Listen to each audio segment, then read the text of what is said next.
Como presidente do Senado e do Congresso Nacional, eu devo sempre buscar ter a mensagem de otimismo, a mensagem de esperança. Eu reputo isso fundamental. E para isso, não obstante estejamos vivendo ainda uma pandemia muito grave que nos assolou de maneira muito severa, uma doença muito séria e que ceifou a vida de quase 600 mil brasileiros, é preciso ter esperança, é preciso planejar o futuro e, a partir desse planejamento, buscar aquilo que nós mais precisamos nesse momento, que é o desenvolvimento econômico. O desenvolvimento econômico como pressuposto do desenvolvimento humano e do desenvolvimento social. E quando Efraim Filho diz aqui que o empresariado brasileiro não pode ser taxado como alguém que seja o vilão da história, isso é absoluta verdade. Já vi em alguns momentos da história a criminalização do lucro, por exemplo, o que é algo gravíssimo, que alguns órgãos de persecução criminal, em algum momento, desenvolveram, associando a atividade empresária como uma atividade ilícita. Isso não é bom. A presunção deve ser sempre de boa-fé, a presunção deve ser sempre de confiança, a presunção deve ser da boa intenção. Obviamente que as exceções, quando configuradas, devem ser reprimidas. E ao encontro desse espírito e desse movimento, há, de fato, esses projetos que recebo com bastante atenção das mãos do presidente João Galás, de interesse do setor e que serão cuidados no âmbito do Congresso Nacional.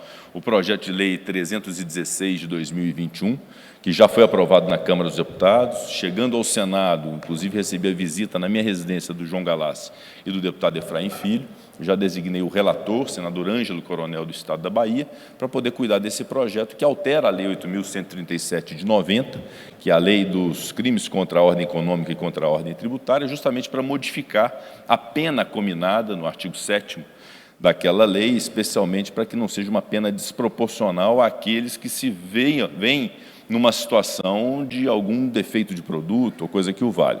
Portanto, é um equilíbrio racional do ordenamento jurídico penal materializado nesse projeto 316. E um projeto novo, senador José Aníbal, do colega de Vossa Excelência de bancada, senador Jordano, que assumiu recentemente também substituindo o nosso sempre saudoso Major Olímpio, vítima da Covid, como outros 2 senadores nossos perderam a vida, 3 ao todo, para a Covid, senador Harold de Oliveira, senador José Maranhão e senador Major Olímpio, infelizmente sucumbiram a essa doença maldita, que nunca podia ter sido menosprezada ou menoscabada, né? Devia ter sido enfrentada desde o início.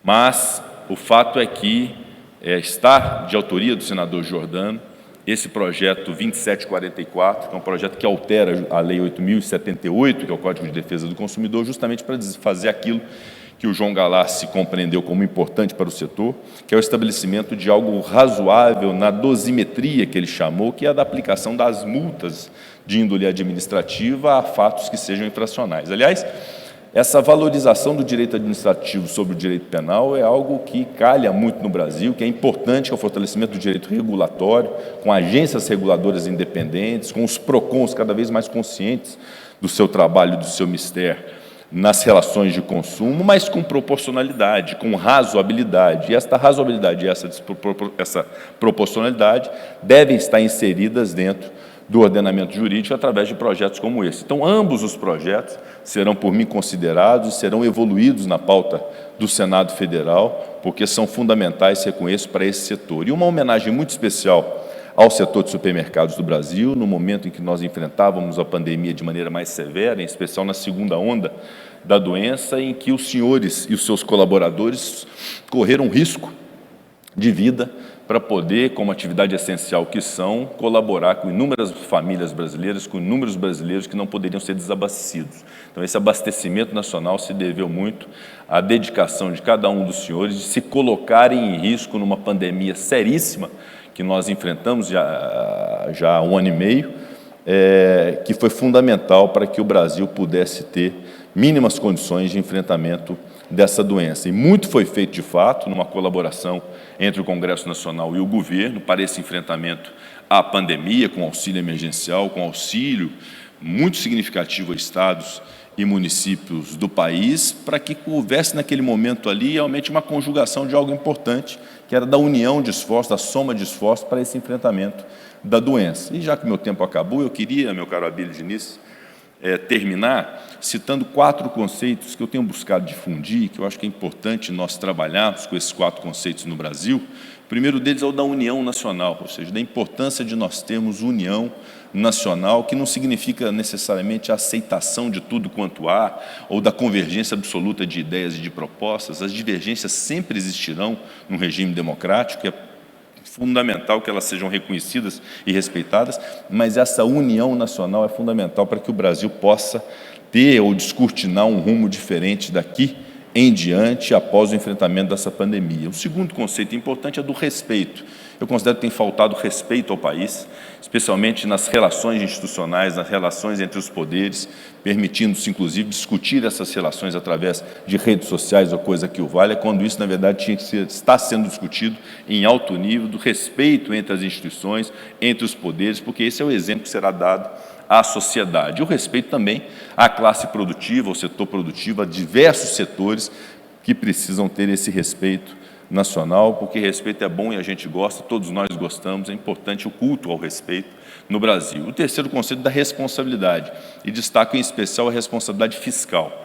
Não se gastar mais do que se arrecada, ter um Estado que seja um Estado necessário, e está aí a reforma administrativa sendo discutida no Congresso Nacional, para que tenhamos o Estado num tamanho certo, com uma rigidez tributária a partir de um sistema de arrecadação que seja justo e que não incremente aumento de imposto, que se possa ter simplicidade, simplificação e desburocratização, mas a responsabilidade fiscal que foi feita no Congresso Nacional, com o teto de gastos públicos em 2016, uma alteração constitucional, e que foi materializada numa PEC do Senado, a PEC emergencial que culminou na emenda constitucional 109, que inclusive permitiu o auxílio emergencial no ano de 2021,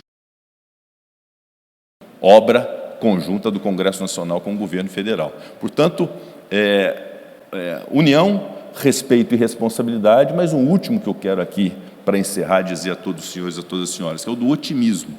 Nós não podemos nos render ao negacionismo ou ao negativismo que faz com que nós estejamos desestimulados com o Brasil. É preciso estarmos estimulados com o Brasil, com as possibilidades que nós temos. Um país que fez reforma trabalhista, que fez lei de terceirização, que fez reforma da Previdência, que fez a autonomia do Banco Central, que fez o teto de gastos públicos e o protocolo fiscal, que fez o marco legal do saneamento, uma nova lei de licitações, uma nova lei de recuperação judicial e falência, um novo marco para o direito esportivo, especialmente do futebol, para a profissionalização do futebol. Um país, repito, que foi a autonomia do Banco Central, que foi a maior transformação do sistema financeiro nos últimos anos no país. Esse país não pode ser um país sem futuro. Esse país tem futuro. Esse país tem pessoas comprometidas com a sua rigidez, com o ordenamento jurídico adequado, com o bem-estar da população. Então, esse otimismo é fundamental para que continuemos com esse entusiasmo de buscarmos fazer desse país uma grande nação. Acho que são 4 conceitos importantes que nós devemos não só dizê-lo nos pronunciamentos, mas praticá-los no dia a dia. E dentro desses 4 conceitos, qual é o ambiente onde que eles podem ser forjados da melhor maneira possível? Num ambiente que eu quero aqui apregoar a todos, absolutamente fundamental para o nosso país, para os brasileiros e para as brasileiras, que é o do Estado de Direito e da democracia. Nenhum retrocesso ao Estado de Direito, nenhum retrocesso à democracia. Eu tenho absoluta convicção que ninguém assimilará uma ideia que impõe algum tipo de retrocesso nesses 2 conceitos de Estado de Direito e de democracia no nosso país. E agora, Mariana, para finalizar mesmo, já vai avisar que eu tenho que terminar, vocês lançaram aqui um lema de mistura de cooperação com a competição, a coopetição, que é um conceito forjado na década de 90, me parece até que os autores estarão participando do evento também, para poder aprofundar na origem desse conceito, na importância desse conceito para os dias atuais. E para vocês, evidentemente, que isso é fundamental, vocês competem entre si, mas obviamente que se cooperam para poder ter o melhor alcance daquilo que vocês fazem. Estão reunidos numa entidade como a Associação Brasileira do Supermercado, justamente para esse desiderato de entender quais são as convergências e como é que se pode evoluir nisso. Na política, meu caro ministro João Roma, na política é um pouquinho diferente disso. Eu quero propor algo que é fundamental para o país nesse momento.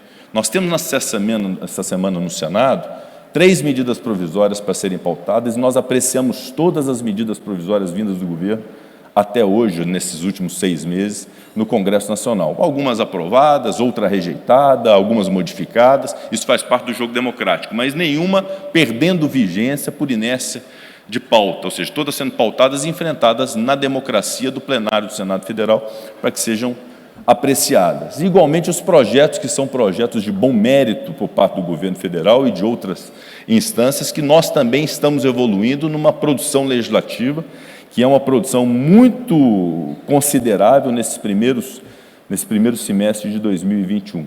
Mas apenas para dizer que desses conceitos de cooperação e competição para a política, o recomendável nesse momento é que há competição, meu caro deputado Arlindo Chinalha, há competição entre os políticos, entre partidos, e a competição se revela no momento oportuno. Ela deve ser praticada no momento oportuno, que é no momento eleitoral em 2022. Para agora, para 2021, nosso conceito tem que ser de cooperação. Nós temos que cooperar entre nós, agentes políticos, partidos políticos, deputados federais, senadores, independente de partido, independente de ideologia, o que não significa que jamais seremos subservientes ao governo federal, jamais estaremos subjugados ao Poder Judiciário. Nós somos o Parlamento brasileiro, Câmara dos Deputados, Senado Federal, independente, que convive harmonicamente com os demais poderes, com as demais instituições, que ouve a sociedade, que assimila a sociedade através dos projetos de lei, instrumento hábil para se modificar marcos regulatórios no Brasil, marcos normativos no Brasil. Portanto, essa cooperação é absolutamente fundamental, que é ter a humildade de ouvir, mas sem submissão, e ter a coragem sem arrogância, a coragem de mudar sem arrogância. Portanto, eu os conclamo realmente para esse ambiente que nós precisamos muito, que é de cooperação para enfrentarmos nossos verdadeiros inimigos. Os nossos inimigos não estão entre nós, não está entre o governo federal, o executivo, o legislativo, o judiciário, as instituições, os partidos. O inimigo nosso é fome, é desemprego, é miséria, é crise hídrica, é crise energética. É preciso sentar à mesa todos, independente de partido e ideologia, para poder discutir os verdadeiros problemas do Brasil. E eu me proponho, em relação aos problemas aqui apresentados nos projetos de lei nesse manual que eu recebi, nessa cartilha que recebi do João Galassi, de cuidar dos problemas do setor supermercadista, porque sei que estarei cuidando de uma parcela muito significativa da economia do país. Muito obrigado. Muito bem.